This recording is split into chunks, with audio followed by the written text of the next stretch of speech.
எதுக்கு வராங்க எதுக்கு போயிருந்தல அங்க பேர் கட்டுற வரைக்கும் ஆப்படி வச்சிருந்தாங்க. எப்படி பேர் எப்படி ஆளு சொல்ல வந்துச்சு எல்லாருமே அத்தனை உள்ள வரானுங்க. ஒரு ஆம்புலன்ஸுக்கு அப்புறம் எல்லாமே பிரச்சனை ஆச்சு. எல்லாமே ஒரு நிச்சயம் உள்ள ஒரு ஆம்புலன்ஸ் உள்ள இல்ல.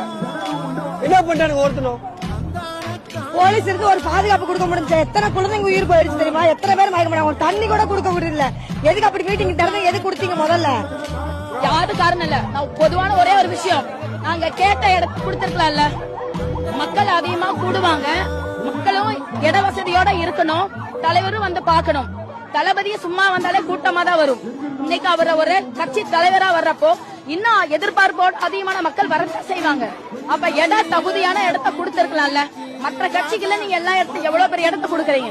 அப்ப தமிழக வெற்றி கழகத்துக்கு இடம் கொடுத்திருக்கலாமே, ஏன் கொடுக்க மாட்டேங்கிறீங்க?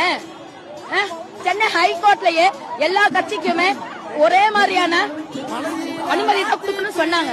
ஆனா ஏன் தமிழக வெற்றி கழகத்துக்கு கூட கொடுக்க மாட்டேங்கிறீங்க? இன்னைக்கு எவ்வளவு ஆம்புலன்ஸ் போகுது. நாளைக்கு நியூஸ்ல என்ன போடுவீங்க? விஜய் வந்தாரு, அவர் வாட்டி பேசிட்டு போயிட்டாரு, அவரை பார்க்க வந்தனால மக்கள் எத்தனை பேர் அவதி கொடுத்தாங்க, அதெல்லாம் ஒரு கண்ணுக்கு தெரியுமான்னு கேட்பாங்க. ஆனா இப்ப நான் பேசுறது எல்லாமே எங்க தலைவருக்கு அதுக்கு போகும். அவர் இதுக்கு தக்க பதிலடி கொடுப்பார்.